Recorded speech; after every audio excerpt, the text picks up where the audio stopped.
Hey, storytellers, it's Storytelling Ron. This is for the Kickstarter. I've got a Kickstarter going right now for the Lord, the Dark Ages Kickstarter, and it'll be a link down below. And this is a pitch of the Christians in Space. Why am I pitching Christians in Space?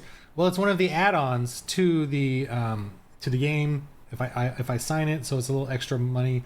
But you can actually order this on Amazon, the Christians in Space game. And I want to go over space combat with you guys, just how cool it is.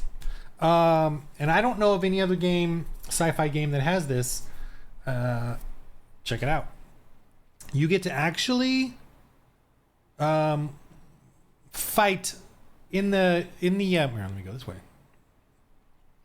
You get to actually have characters in your ship fighting other ships in a battle. And let me unhide some of the stuff here, but this is using Foundry, but you can do this on a table. Right, you can print these out. They're all 8.5 by 11 or smaller pieces of a ship. Put together your own ship, and like a battle map, a dungeon map, and the characters have their ship. Oh, and they even had here an adventure where they fought these pirates, and actually they converted them. That was crazy. And this is a little assault gunboat that tried to attack, and they actually ended up converting them. They beat him down and beat him down a bit, and then they converted him, and they rolled like a nat 20 or some craziness and actually won. So, but see, I don't know of any other sci-fi role-playing game where you get to actually do this, where let me know in the comments if there is one. But like I did the Star Wars RPG, I did Space Masters. I've never done Traveler.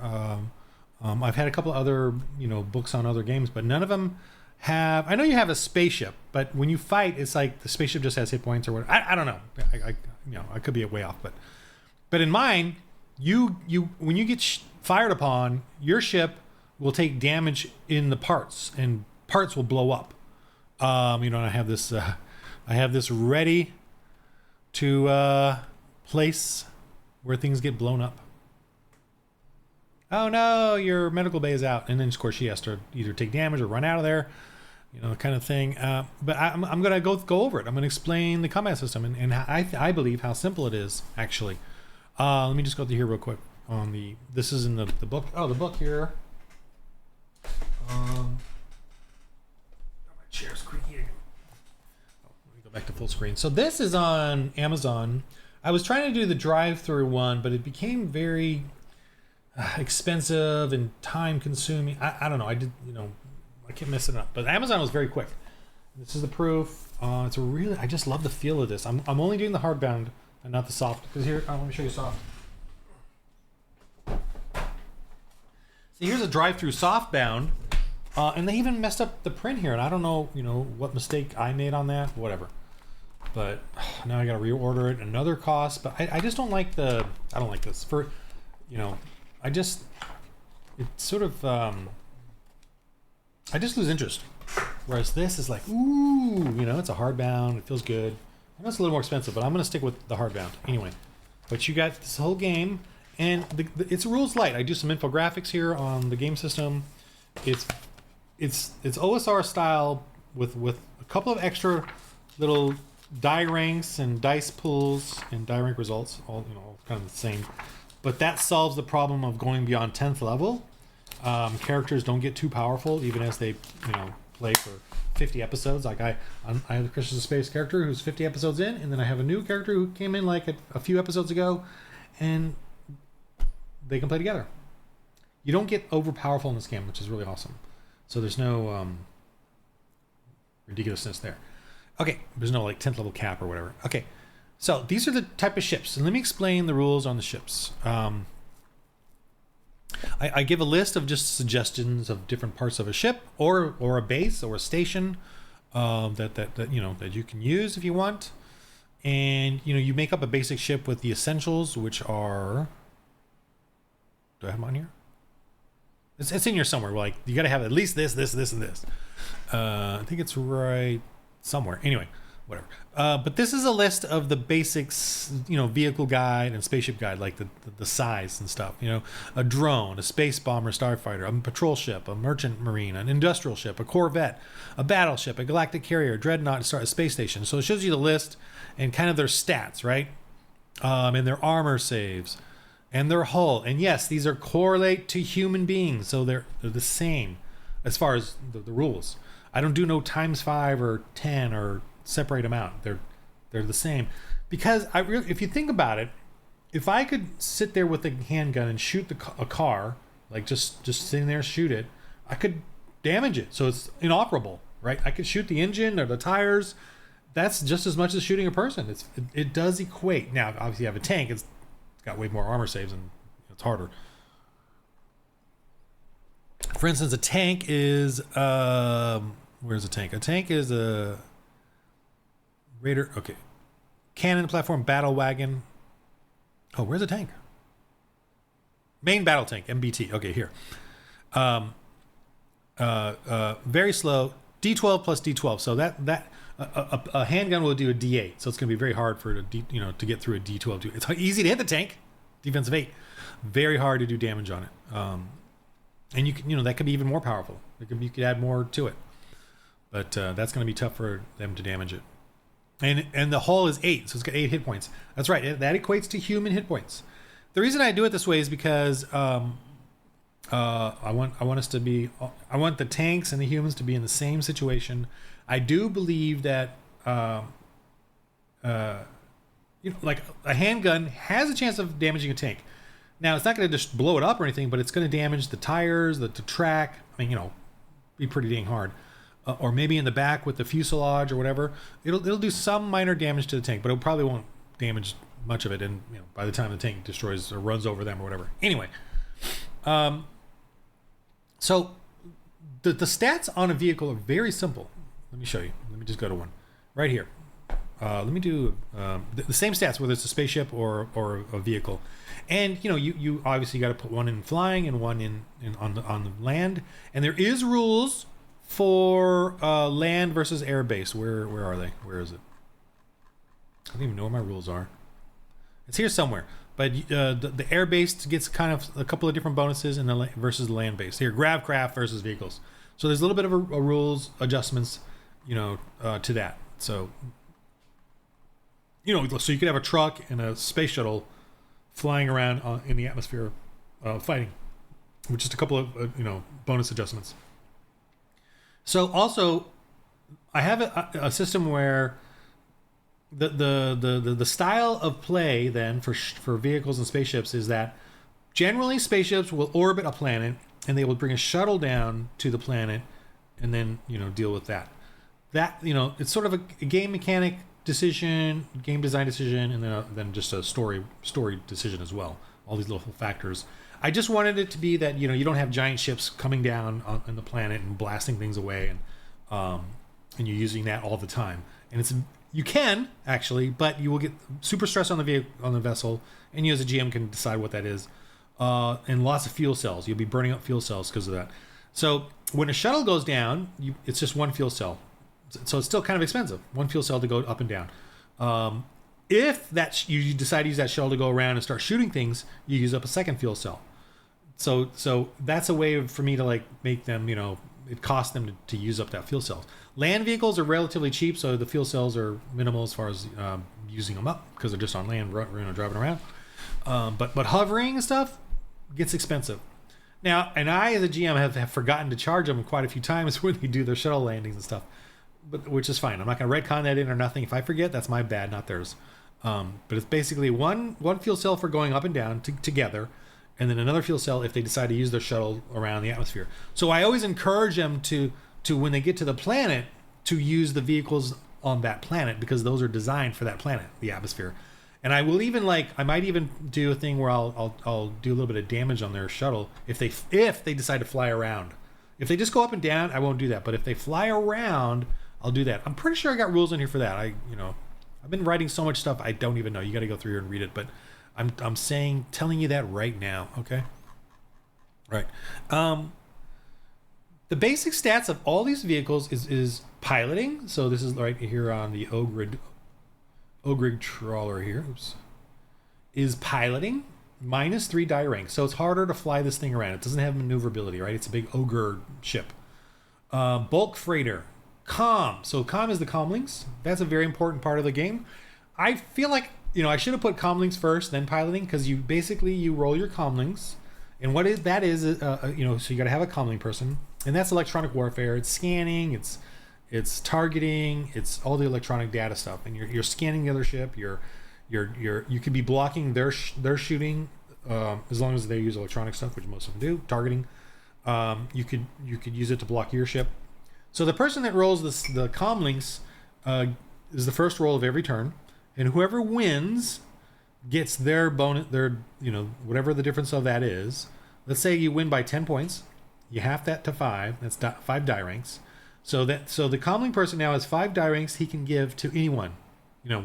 1 for defense, 1 for the shooter, 1 for the pilot, and 2 for scanning the other ship. Like he wants 2 bits of information.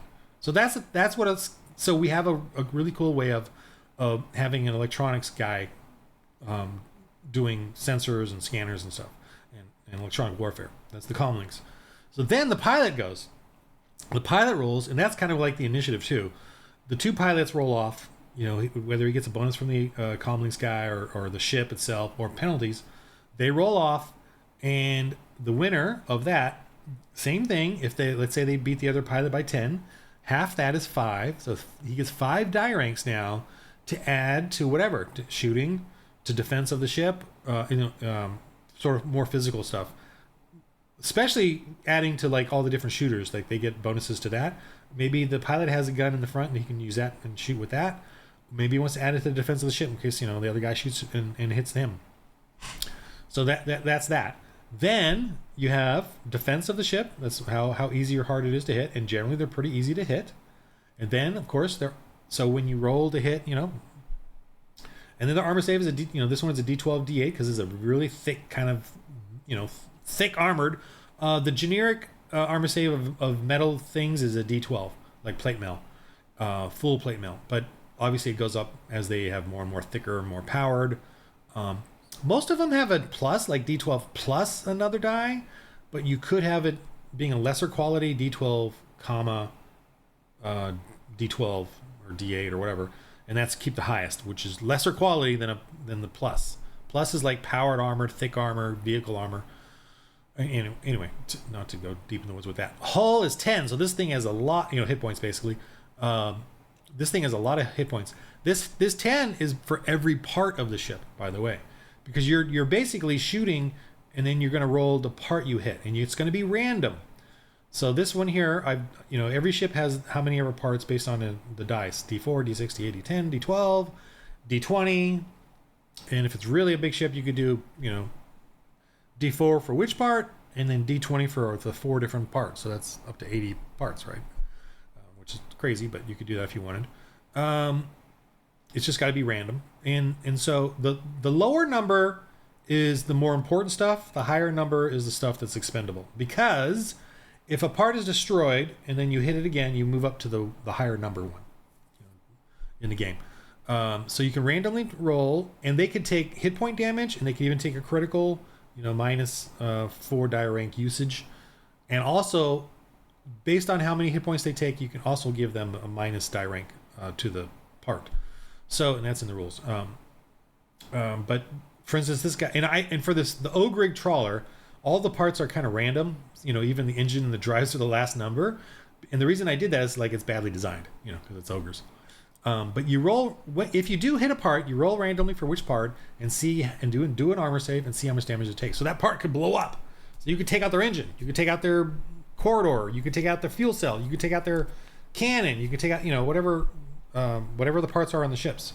So it's really crazy fun, and it's actually doesn't last very long.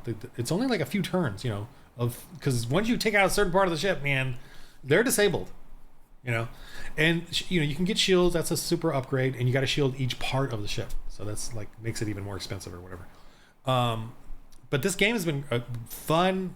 What I love is they don't want to do spaceship battles because it's costly. They'll lose parts of the ship. It's they're running around in the ship. It's desperate gambles and stuff. But they had a good time with this one. They ended up in the storyline, but there's even a starfighter here, and for a starfighter, you don't want to get hit, man. So you always put all of your piloting and your comlinks and piloting into your defense for sure, so you don't get hit. Because if you get hit, this thing's only got a few components, and that's just like in Star Wars or whatever. If you get a hit on a starfighter, just 1 or 2 hits, you're out. You're done. This guy there's a lot of parts, so it has a chance of getting hit or destroyed, and it's parts that are not essential. Like the bunker, the corridor, the airlock, the cargo bay. The essentials is the engine, the fuel cells, and you can have backups too. You can say for a ship it has a couple of engines here. And what I do is this is just a map, a tile, this thing. So it's just like a dungeon map. And then I also have a secondary one here that has the stats and the hit points and all that on it. So it's like a token. And different and you can see here they've upgraded the ship to have actual power armor, like a shielding, which is what this little thing is right here. So controls, and they have a secondary controls too. So if this controls is taken out, they can still work the ship. Life support, they got 2 life supports here. Although I don't actually do life support. Actually, I should change that, but that's fine that they have it in here. But this is sort of like a backup life support. But I actually don't worry about life support because I consider every part of the ship to have life support. So that's kind of an older thing that's going on there. But I'll just leave it for them for the fun of it. Maybe they just have an extra life support system, which is fine by me. So that I don't mind that people want to do that on their ship as long as it's doesn't go overboard. But yeah, I just want to talk about this. This is in the rule books here, and on my website you can download this stuff, to make your own ships. You can jigsaw puzzle it together, craft your own style of ship. Let me show you here. This is such a cool little adventure they did where they went to this derelict mining ship and discovered these space slugs. This was all dark when they first encountered it. Look at that. Is that cool or what? And they fought some ogres too. And this one, that was a cool, really good one. I wanted to show, and I'm using basically the same components. I have additional components too. You can make a space station, and these same components you can use for an underground mine, for a landing platform on a planet. They even got Hydro Vitae Church, because this place is Hydroscoop. They actually have a church on this planet and are evangelizing at this church. Oh, and these are the converted pirates. They actually converted them. And converted by meaning that they want to go hear this thing and learn about, start some Bible studies. And yes, one of the characters has started a rap jingle advert for the church, which in this square area here. So it's an ongoing, amazing, epic storyline. But I wanted to show, what else I want to show? Just more. Actually, not this. I wanted to show you more ships right here.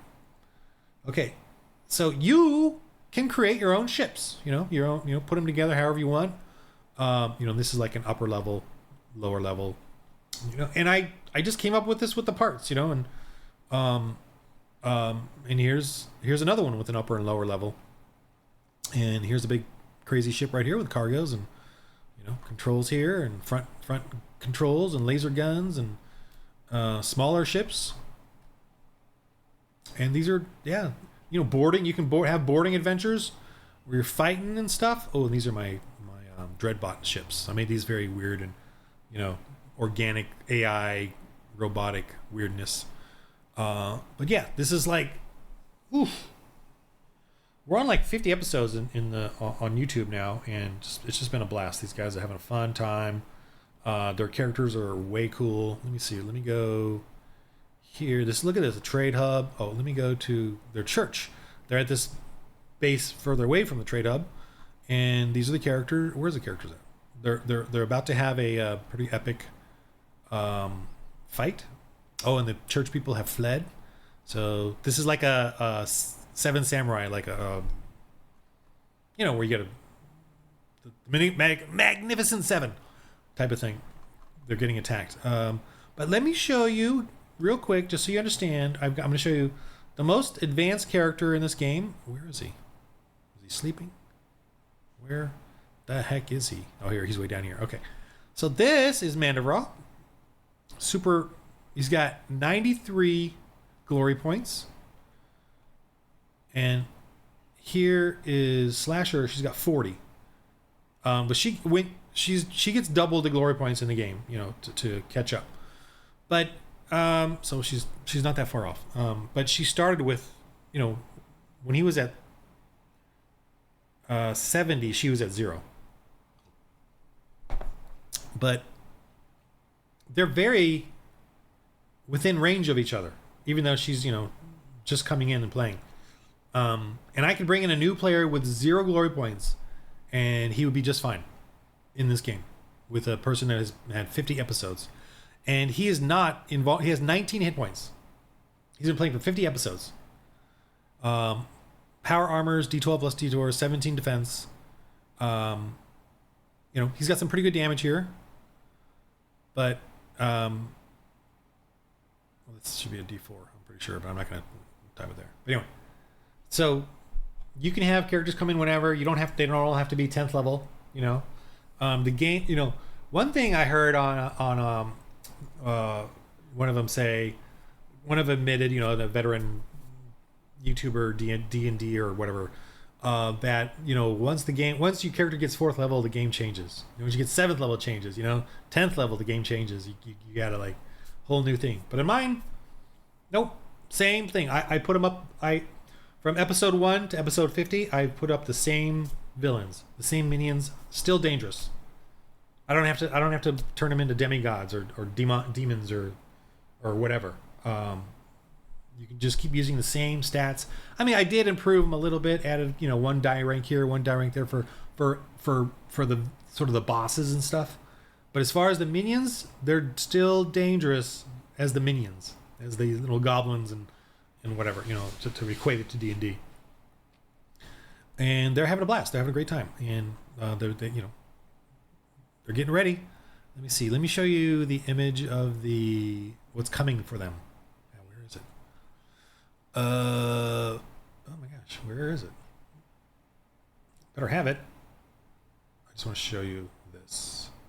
They're on Raptorine. Is it this one? No. Oh, this one. This is coming for them. Oh. So they're scared. And they've had a break in the summer, so we've been doing a bunch of one-shots. But see, this is going to be the battle coming up with these APCs, a big war truck with ogrigs, a bunch of mercenaries. And yes, this is a Christian role-playing game. These are all aliens, you know. I got Selaquans here, ogrigs, reptilian, and a bunch of mutant mercenaries. And they're all, and then the mutant boss here, dude. They're all human DNA from Earth, just so you know. But they've been genetically modified. And, oh my gosh, this thing right here. I don't know if... I'm a little nervous for them, actually. Boy. They should not be... They better not be watching this. Anyway, this is coming for them. They do know this is coming for them. They did a scan. They did a comlink scan. And comlink scan and saw them. So here they are getting scared. They got their little minds. These guys are going to maybe help. I don't know. It's been a while since we played this, because they're all like sort of in vacations and stuff. But they're coming back in a week, and so I think we're going to do it next week or whatever. Kickstarter, please check it out. This game is on there, but it's for the Dark Ages.